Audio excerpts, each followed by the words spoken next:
I'm Shintoist, by the way. Shinto? Well, look, Shinto's good. You're talking to somebody who runs an acro pseudo-Buddhist, what are we, like Utah post-Catholic household. Sometimes. So, I mean, like, whatever it is. I'm joking. I'm on papers, I'm Christian. Yeah. And don't even go to church, so don't worry. And we'll just leave that in. That's fine. All right. So, good morning, good afternoon, good evening, good night, folks. Welcome to Karate Without Belts. I just dropped something on the floor. My name is John, and I am joined by Chris. Chris, how are you, sir? Hi, Jonathan. Very nice to be here. I'm happy and looking forward to this conversation. Yes, indeed. You're actually, I'm not sure how this is going to necessarily break down chronologically, canon-wise in the podcast, but at least for me today, you're the second podcast I've done in one day. Oh, yes. Cool. Very early in the morning and then one very late at night. For you, I know it's kind of regular time, like just a little earlier in the morning. So my brain's a little fried, but that's all right. We're going to see where this goes. So Chris, you are hailing from currently the States. I'm in Japan. So yet again, this is a podcast done locationally distant, but our hearts are in the same room. It is. And now also our interests point to the same goal. Indeed. I think we didn't really start communicating until about a month ago, until we christened Bujin TV. So I think if is any way I can introduce you is you are the tech mastermind behind our new platform, Bujin TV. So to give a little bit of a plug, I try to plug it kind of under the cover every episode. Okay. I don't try to be like everybody subscribe to Bujin TV, but I'm more of just like, this is the great thing called Bujin. Yeah. It'll just canonize itself within the podcast. And it's fine how it's developing. The people we are gathering and the interest in the community is growing so fast. And it's overwhelming, to tell you the truth. And the kind of friendship we are developing during this month and a half, it's been amazing. So if anything, we are like a community platform and aiming towards the martial art knowledge. Yeah, and I think that's which is one thing we were talking about, and something we kind of talked about, kind of more criticized a little more on the podcast. But when we were talking kind of off air, we were talking about kind of how with this christening of a kind of a new frontier, as it were, especially with what's going on in the world right now, just seeing how technology has made its impacts in martial arts. And I don't know, I feel like when we say technology, we can mean a lot of things, right? Indeed. I've been working remotely for the last 4 to 5 years. So for me, Oh, wow. it didn't change anything. But this year, with COVID and seeing senseis, how they needed to adjust themselves and accept technology as a part of their new reality, it is quite interesting. Also, Bujin project was born before the COVID time, but during COVID was when we really pushed it forward and launched it. And also, people bringing their material. So we found out there is so much material on the internet, or even with offline, that people just want to show and to share with the public that it's been great. And also I had my fair share of online teaching and online receiving classes, and well, everybody needed to adjust to this new reality. So I found this incredibly interesting. Yeah, and I think what's interesting is the main way we go about this, we talk about technology. When we think about it right now, we think about it like video and video lessons, right? This is our current paradigm, right? We're like something to do with the screen time, right? And I feel if we rolled back even 10 years, we wouldn't be talking about it in terms of that. I feel we would be talking about it's something, especially has gone on in groups I've participated in, is video. Do you have that on video? Do you have this on video? Did you catch it? Or it didn't happen? Or it's lost? Or did you get it on the 9mm film? And I remember my first interaction with it, to kind of roll back to an origin point, was a probably 1996 shoulder cam that some uncle of mine just kind of bequeathed onto me. Probably by the time this stuff had actually gone out of date in probably the early 2000s. And I remember just going to seminars and just everyone had their like very, handheld camcorders at that time. And I just like, boom, shoulder cams. And everyone's like, did he come out of a time machine from the 80s? Was it a Super 8? A Ah, Super 8 no, no. was the format? God, I wish it was. I knew I could just do regular VHSs on there. Oh, So that was super convenient. But this was also the exact time YouTube was coming to the fore. Wait a minute, I have cassette tape and computer. how do I merge Yeah, these I don't two know how it's technologies? gonna. But you know that is something people do to get the technique right, to try to get and repeat the karate technique. And yes, if we speak technology as only seeing something on screen, there is a limitation there because, well, we're trying to push, and I will say push the boundaries, but I'm just being self-promoting. But basically, we are limit. We can speak in computer screen, or we can speak about mobile screen. And in any case, we are talking about mobility. But Right. what we are really looking forward is to try to merge and to preserve the techniques. And we are exploring ways through augmented reality and virtual reality to try compare the master movement with the movement you can do and see how you can improve. So we are starting to experiment in that path. Right, and I think when we're talking about video, we don't have our limit is, at least in this regard. At least in this regard, we do not have a kind of 3D model, as it were, right, with motion and movement. We only kind of have a 2D model, right? We kind of have whatever the camera is really going to be able to show you.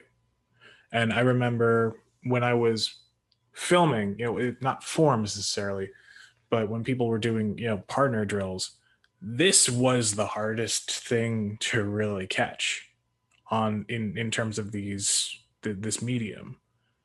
Because I think a form, you can you can kind of place yourself in the form, right, and go left, right, center, wherever. But when you like someone doing a technique, even a basic partner drill, there's angles and ways people move, and most importantly, like weight, how people weigh themselves forward, backwards, however, and feeling that you don't get from just watching a tape. You can kind of see it, but it's different even if you were just in the room with the person as opposed to seeing it on a video. So I guess what I'm trying to get at here is that camera technology, its advancements, wherever it goes, it there's some things it can't necessarily replace as it stands, right? It doesn't replace it, but it allows the tradition to continue into the future. But what happens once the masters die?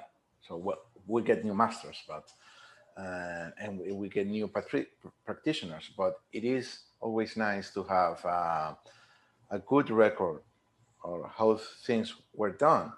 Right now, how many videos are we seeing from 1930s and 1940s, and everybody dig into those videos to understand how karate was back then?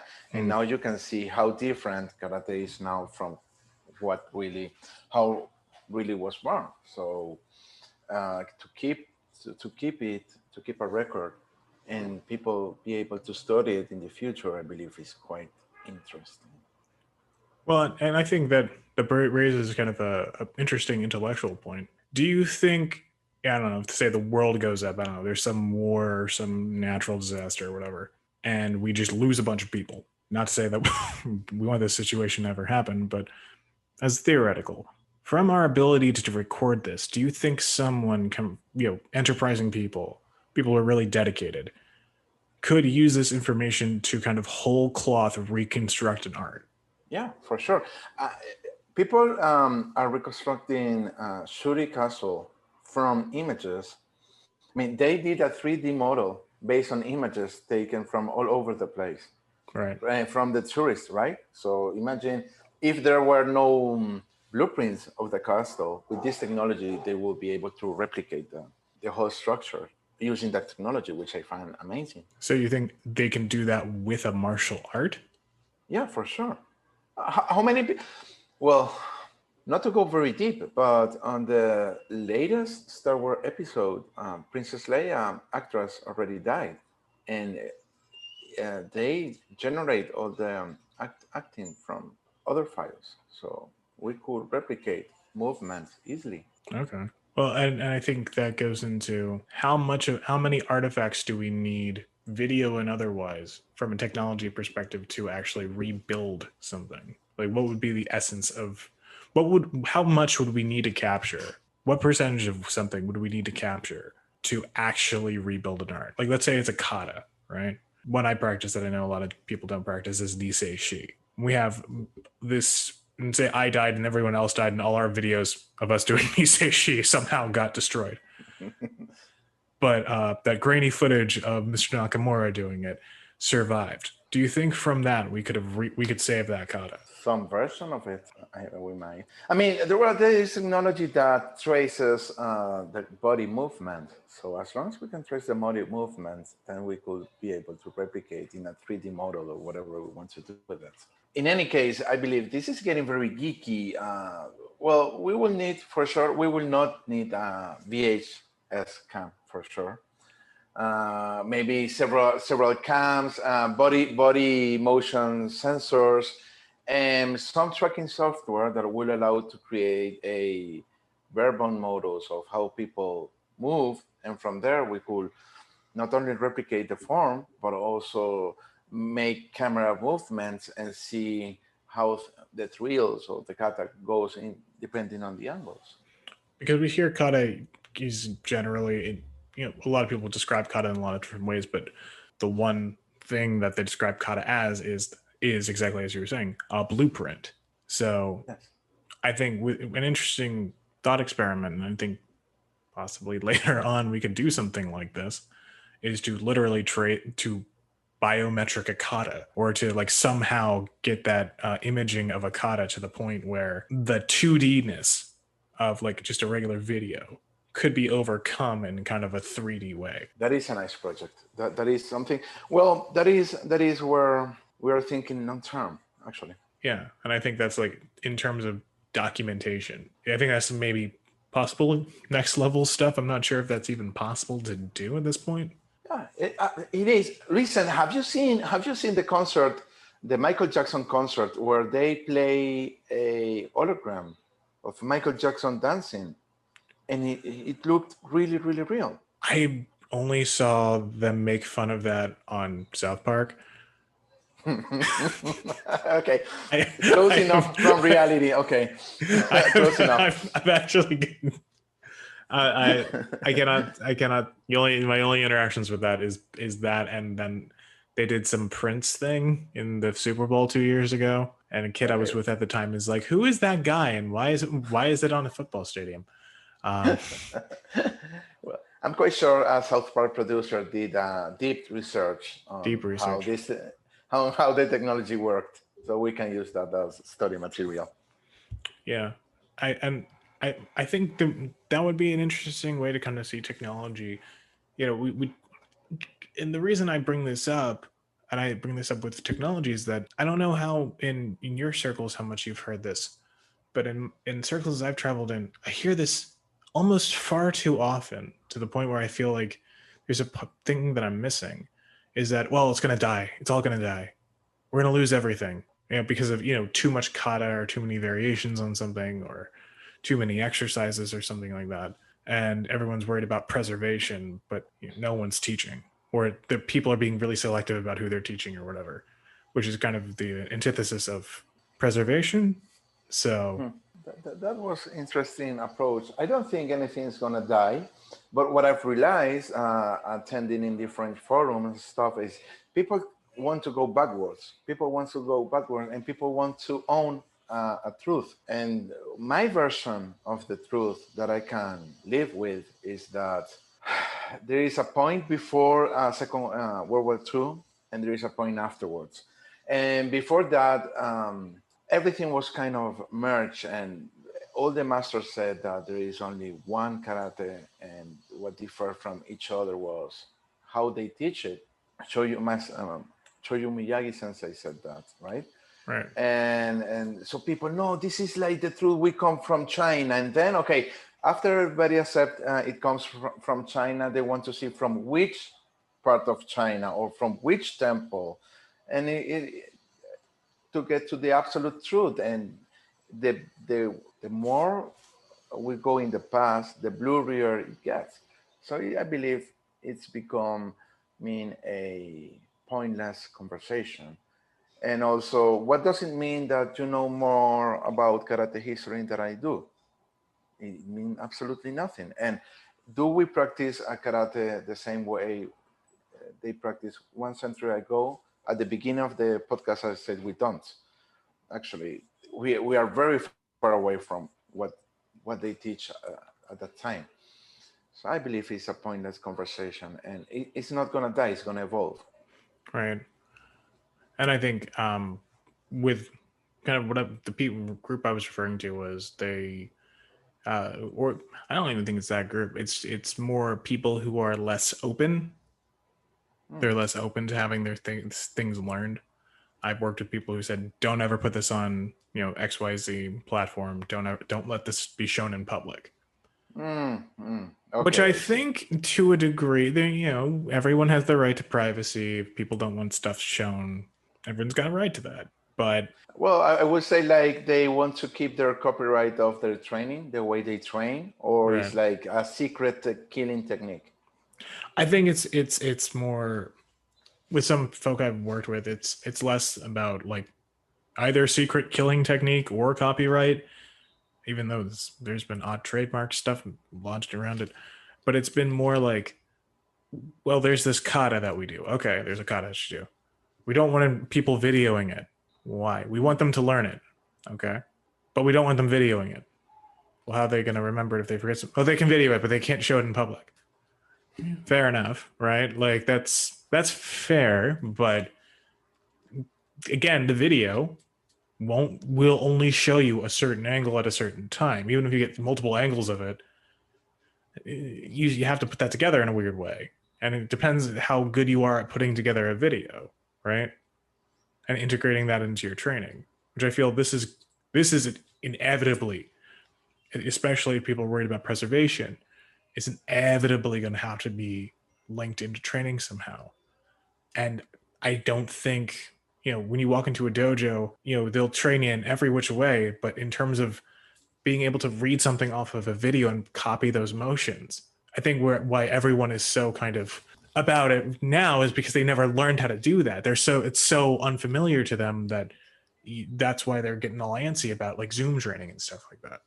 Well, one of them, it happened with my student, or it happened in some competition. I've been there, and for example, it happened with the latest WKF katas, Ohandai, for example. People are learning Ohandai from Ryokyuna performance in X or Y competition. Right. Number one, Kyuna is super fast. It is so the camera is not able to pick all his movements, and you see in the competition you see people replicating like 80% of the movement, and everyone has their own version of that movement. And judge, I don't know how judges can even judge if that is well done or not, because the way I learned Ohandai, I had to travel to a seminar, and they really teach me slowly, a Ryu seminar, by the way.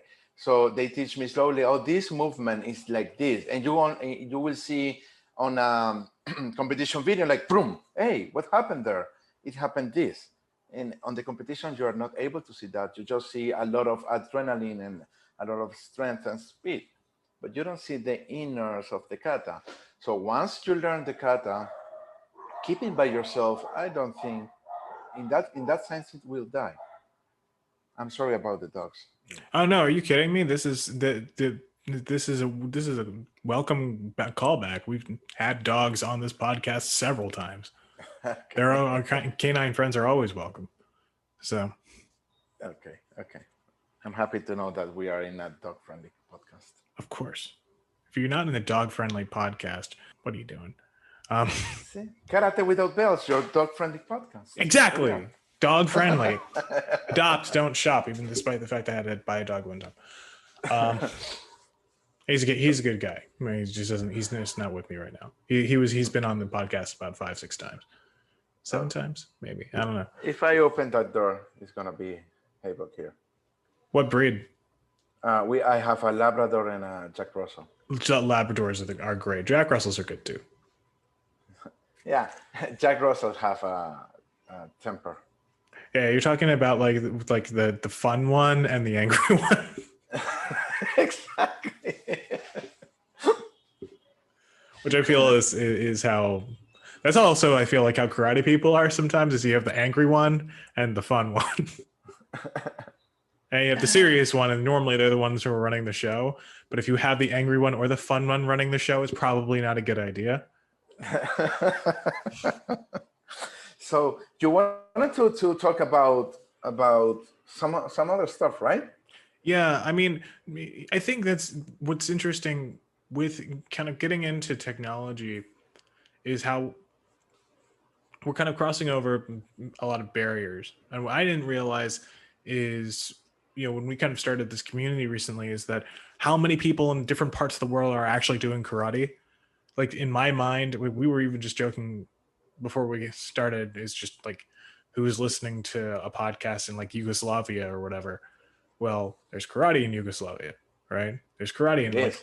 practically every other part of the world. But from I guess a US based perspective, right? It's always there's a binary thought because of the US Army having bases in Okinawa. It's always, well, we won the war and then we stayed in Okinawa and then we picked up the karate and then brought it over to America. And like, we're not thinking about anywhere else in the world. It's just Okinawa, Japan, and then the US. And then automatically that means the world. And to a degree, I think Okinawa adopts this view as well. That is interesting. So do you think you are like the natural heirs of karate? To a degree, I mean, I don't think that's the case, but I think it's definitely been something that's been overly adopted, with kind of what's going on with multimedia at this time with like Cobra Kai and all that, and Karate Kid kind of has established deeply, like into the 80s, established that karate is also an American thing. I don't necessarily agree with that, but that's certainly become something, a certain sentiment, I think. And I think from I guess we can kind of jump on this technology perspective. Do you feel that karate has reached a worldwide perspective, and that how this technology is actually going to bring us closer together with people who we may probably have never interacted with? Well, yeah, karate is a worldwide phenomenon for sure. The technology, however, brings, well, it makes easier to the people to see different branches of karate or different approaches to a martial arts. But and we all want to bring people together. But I believe bringing people together is going to be a challenge because we are going to face so many walls. Like, this is not how Jodanaguke is done. You're doing Yoruchuke wrong, or because I was taught this way. And having people open their mind and see, well, this is not the only way. What really matters is the concept of the movement, and what the way you want to defend is what it doesn't matter as long as you defend yourself. That's the real challenge. But within the Bujin community, we spoke during the weekend, and then I had the chance to spoke to some other content partners. And there was this New Zealand sensei. He told me a very beautiful phrase. He told me, "Karate is not about death. Karate is about life." So I would say karate is about friendship. It's about we are hard in our body because we're trying to be hard and to be effective.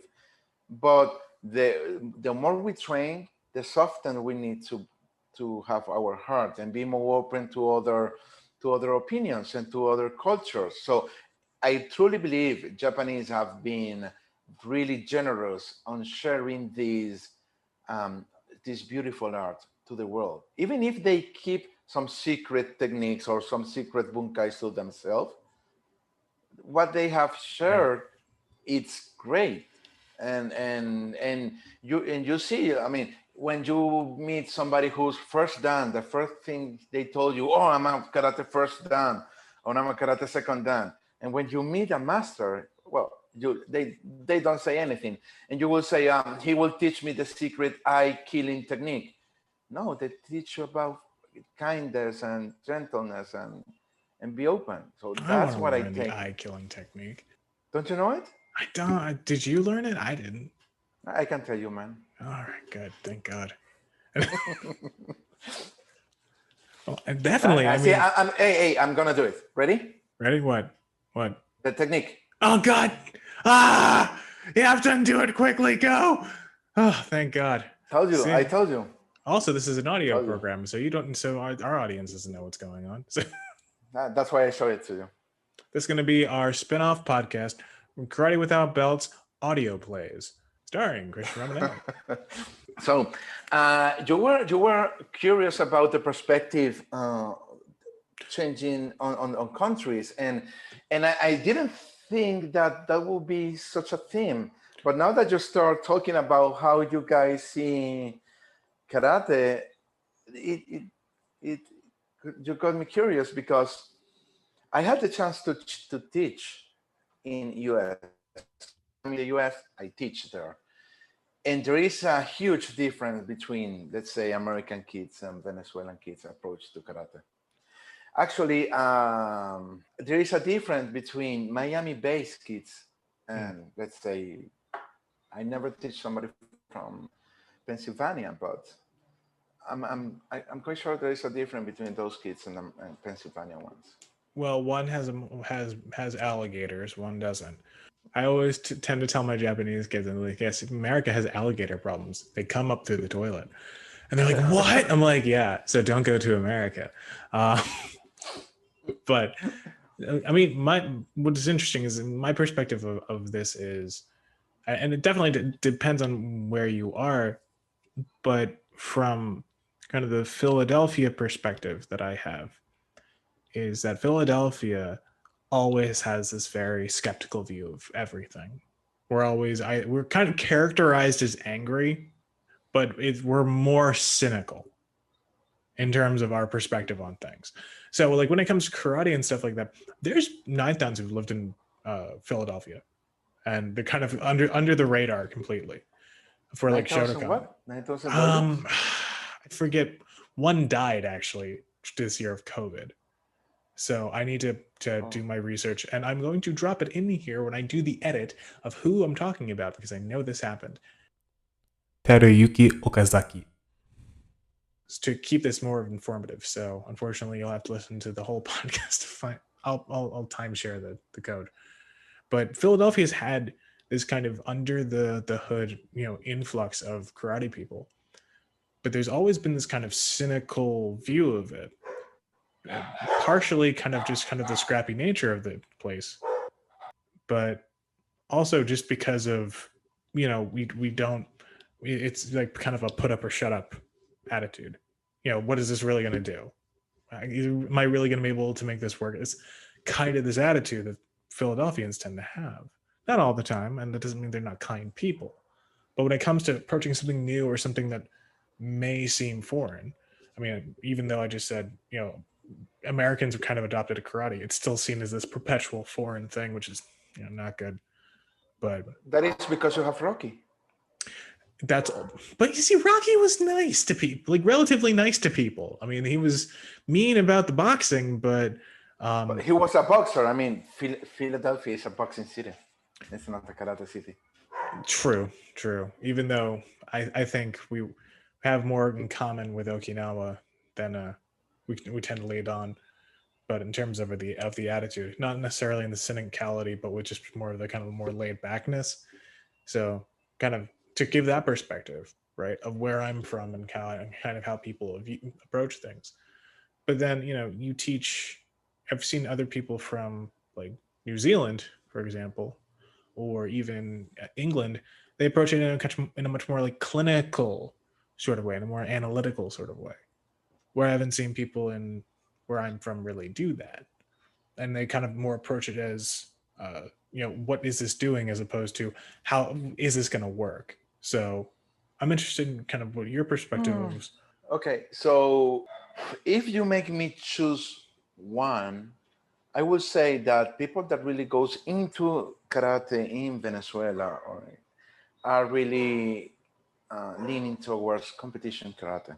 Okay. So they mix it with training, physical training, and then train obsessively. And the competition level in Venezuela is very, very high. And that is due to the fact that we have Antonio Diaz, which was 2 times world champion kata, and also we had another champion, and I'm so sorry I don't remember her name. Uh, Let me know and in, we'll drop it in during the edit. yeah, well, I believe she was 2010 kata world champion. Yeah. And Um, I don't remember her name, but we have a female kata world champion as well. And also on Comité, we are really good people, really good fighters. so you guys just have this legacy reputation in that regard where you take that very seriously. Now, do you think that's part and parcel just with the Venezuelan attitude and Venezuelan culture, or do you think that's just that particular style of So, karate that's popular where you are? well, I will say that first, Japanese culture is like the antithesis of Venezuelan culture. Venezuelan are Caribbean people, so they like to dance, they like to joke, they are very happy people, and they make fun of everything. So it's not like we like karate because it aligns with our values. People that gets into karate and really dig into it is because they like discipline. But there are not everybody like I do karate. Although there is a huge karate user base down here, and out of that, as in any other country, there is a pyramid, and only the top 10% is really good. The other one is dojo practitioners. But you always find somebody who said, "Oh, I train karate," and is really into them, part of the culture in Venezuela. Okay, okay. I feel that even though Japanese culture might not necessarily swing that way, Okinawan culture will probably get along pretty well in Venezuela. Indeed, indeed, indeed.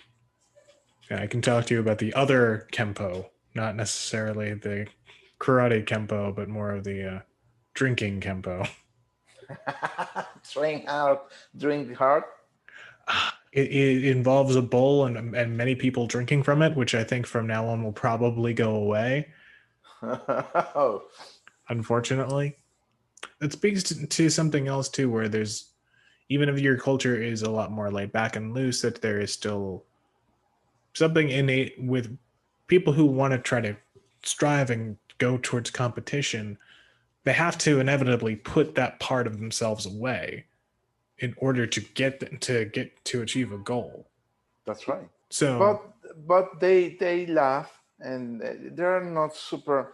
They are serious in the tatami and they are serious when they are training. But being laid back is part of being Venezuelan. So we might joke each other. We no problem with that. But when it's time to compete, it's time to compete. and where do you feel that might be different from, let's say, where you teaching in Miami? That in Miami they feel karate is a little bit more like an after hours activity. So here, when you try to establish discipline and teach discipline, the kids will line up, for example, Right. and you can. In Miami, oh, it's a problem. The first problem, you don't know whether if to yell them in Spanish or in English. That would be the first problem you need to overcome. Basic But communication. yeah. Oye, mijito, get here and put in line. You need to talk into languages there. But Yeah, you're speaking Japanese, isn't it? and be straight. And yeah, that in the US, I see karate more like an after hour activity. Although in Miami, since there are so many immigrants from Venezuela, there is a huge dojo. There are many dojos there who try to be very disciplined. And those are the ones that trying to go to competitions, and they have done like not only Venezuelan dojos, but there is in Miami like a small Miami regional league for competition where they have their own calendar. It's very nice. There is some very nice movement, karate movement down there in Miami. Okay. I think in reaching kind of around the world, as it were, um, in terms of the communication through technology and then kind of cross culturally, because I think inevitably this is something we kind of default have to go to that uh, training mindset from a pseudo Japanese perspective, but then we all bring our own background to it, right? So we're bringing Venezuelan or Philadelphian or Miamian or Okinawan perspective to it, or whatever mix they're in. Do you feel kind of going into the future with our communication technology, with where things are going, and hopefully things will get better to the point where you and me can be on the floor together at some point, actually training? Hopefully, sooner than later. But do you feel this will maybe this our forms of communication now with social media and even just Zoom training, will that make when we actually go live with each other in real life easier? Or do you think that will make things harder? Or do you think that'll just make things just the way they are? Hmm. Here's a funny part. So when we were speaking before recording, we had a different tone. When we push the record button and we start the program, then we got into program mode and we change some kind the way we speak. When we see each other, one thing, as I told you, I'm really used to working remotely. Right. And normally the angle you see, it's the angle we are looking ourselves like zenithal angle, right? Right. And I'm not a huge guy, I'm only 5'7". And seeing people hide is something that really struck me. Oh, I thought you were higher or taller or shorter, or I don't know. You looked That's bigger on that TV. you look, yeah, uh, and or smaller on TV. But that is the first that really takes me. But afterwards, it's the essence. We communicate through the essence. So I don't think anything will change. If anything, it will bring barriers down. And I think that's the positive. A lot of people want to point out the negatives. I think that's the positives of having that ability now. And I think we don't we're so stuck now, and I think we're even pandemic, no pandemic, right? We're so stuck in just, oh, everyone's on their phone, everyone's behind the computer. It is not that far away from just being able to take that second step, right? I mean, travel accommodations aside, it's not that hard to take a second step and just be like, well, we're on the floor together, we're hanging out, we're having a good time. And I think what I've had, my myself, me myself, I'm in a fairly remote location, even though I don't work remotely. Um, Social media is how I communicate with a lot of people. It's almost my sole means of doing that in some ways. I feel even if I meet somebody once and I can develop a decent rapport with them vis-a-vis social media, it shapes the relationship in an interesting way that I don't think prior to that, or prior to that ability to have that communication, and we're able to share quickly our training with that with each other that in a way we would never been able to before. So I think, the further we keep, even through language barriers and culture, the more we keep that up, the past any global problems, the stronger will come out as a community. We will become a smaller world. So last year I was in Okinawa in this seminar, and there were people from all over the place. So one thing that really, one of my defects is that I forgot names right away. Um, I can remember your face. I can remember that you're from Philadelphia, that you run a podcast. But at some point, I'm sure I'm gonna forget your name. It is my mind does not record names. That is. So the way I use to remain people is calling them by the country. So I do remember I met wonderful people from Scotland or wonderful people from Poland, and we mingled together. And I would say, Scotland, come here. Poland, come over here. And um, you will see that we share not only karate, but a huge part of our value. Humanity shares a lot of values, more than people think. And there Right. is just a few stuff that make us different, or yeah, that make us different. So as long as we agree on the basic values, and everybody agrees, almost everybody agrees on those, people tend to get along nicely. Yeah. And I think karate, sometimes those values kind of get lost in the sauce, but or at least the karate values, right? People will Well, say them, but they won't necessarily know what they mean, or even. well, would you say karate value is to trying to make your body stronger? I think that will go. That kind of goes without saying, right? So Would you say that karate will make you more disciplined people person? hopefully, not always, but But it's a value, right? right, it is a value. Would you say that you train because you want to go higher in your degree? Well, you're talking to the one person who's probably thrown out that idea, but yes, I want to get higher in my skill. Okay, well, you want to get better Yeah, at I want to least. get better, right? So there are three values where we I'm a can sick like. man. I'm a sick man, Chris. I need to get better. Yeah, and I would agree those, and I think even like if Dojo Kun, right, or Kokoroe, or rules or whatever, I think those tend to fall on the side when you just kind of have those more like those are that's kind of the flesh, that's kind of maybe the meat that we like to say, but the bones are the kind of the same. So I think you're right in saying, you could have a bunch of people from all over the world barely speak each other, barely able to linguistically communicate, right? But the bones are the same, then you have a much easier launching point. So Yeah, and that is something you just said at the beginning of the podcast. We only met for like a month, and I already feel you as my friend, yeah, and we have shared some laugh, and yeah. Chris took the best picture I've ever had of myself, and I is now my Facebook profile, and will probably be for a long time.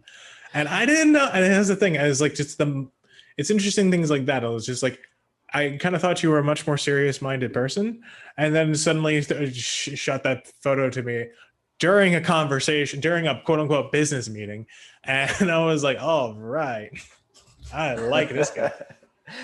not that I wasn't focused there, but I just saw it and grab it. It's multitasking. It's Yeah, multitasking. That's all it is. that's right. That's right. The perks of having two monitors. Oh, I'd kill for that. I had one of my old roommates who was also a karate student of mine showed me how that worked, and I've never had a tower. Not since I was probably 16, when it was like the old like Windows 98 towers. Um, Okay.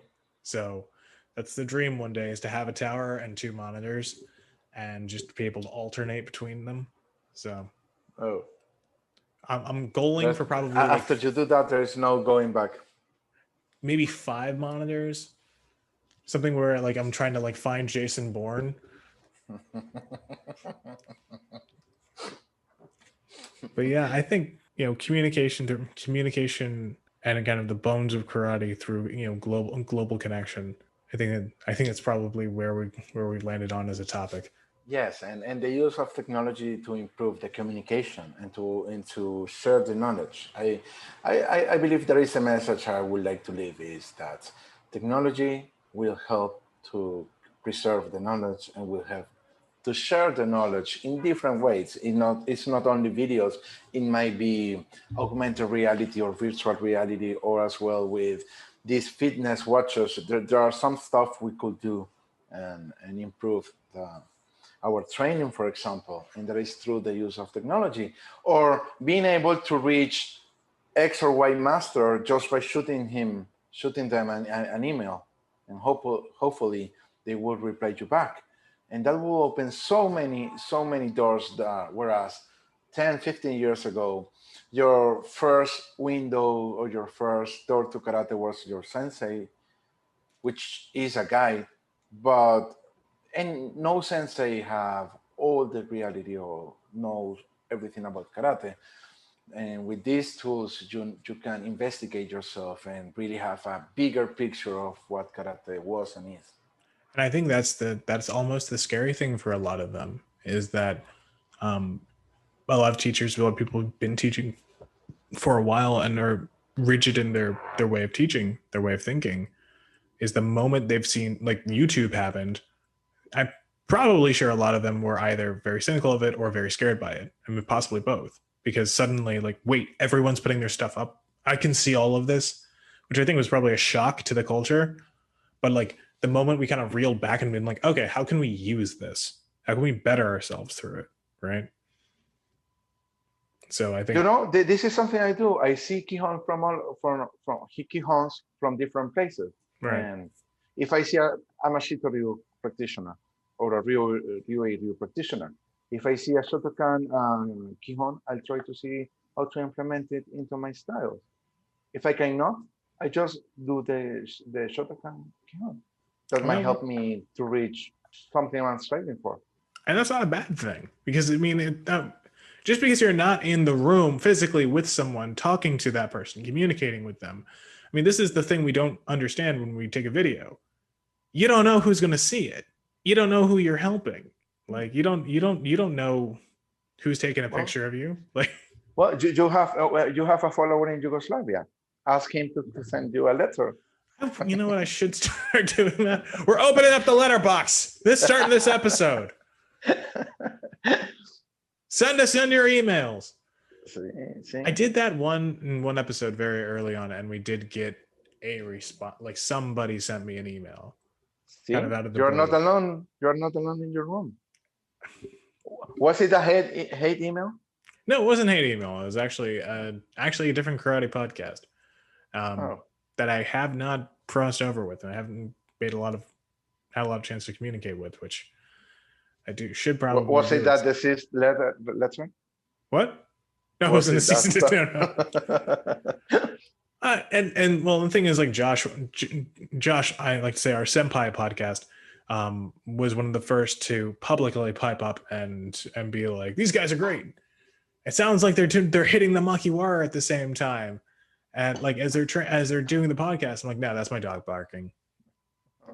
No, no. I love that story. I love it. Oh, Well, I think that might be a good place to leave it for this time okay. around. Yes. Chris, I think this has been a really good conversation, and just what I like to ask everybody is, this week in training, what are you working on? Because I know you are punching all the holes for Bujin TV right now, but outside of that, and outside of your normal work, how is training going? What are you doing this week? I retook basic Sanshin training, I'm teaching my kids Sanshin, and I'm doing like the old school way, where I hit them, bam, bam, to fix some stanzas, and because we are preparing to some competition next year, my students are in the virtual competition circuit, the sport data and the Juventus circuits. So we always keep training. And for myself, yeah, some Ryo Kata and I to keep myself fit and yeah, going back to the roots. I'm really into going back to the roots and how to implement that in the new modern world. So it's like on Koshishin. Hmm. Always go back. Always can rejuvenate, as it were, right? To see what to try to understand what the old master were looking for and trying to implement that in a Right. modern way. It's kind of that phrase is going around. It's like everything old is new. I don't know if you've seen that or not. Hmm. I I might don't have. Yeah. I don't know where it came from, but it was a couple years back. It's some T-shirt where somebody was smiling. It's like it had a smiley face and it had like everything old is new. It was kind of freaky to kind of see, but I mean, yeah, you can always go back to that and just. I feel like you could constantly go back to that and bring out something new. So That's the idea. That was my idea, and to bring some difference in the training. Otherwise, it gets the same. yeah, which you don't. Which if that's the case, then you'd end up just being a videotape, being a human videotape on constant playback. Yes, that is right. Cool. Cool. Well, Chris, is there anything you want to kind of leave off on? I will say thank you for this invitation. I really enjoy it, and as I told you, I heard a lot of your episodes while I'm punching the holes of Virgin TV, as you said it, and it's a really good company. Your podcast, I really enjoy it. Thank you, sir. And we're happy to have you on, and we're happy to have you on anytime. So if you can come up with an idea you want to talk about, floor is yours, sir. So Thank you, all right, awesome. Well, thank you. Chris, thank you so much, and thank you so much for being on and taking the time out to come on. Everyone, stay safe, stay sane, and most importantly, don't forget to keep training.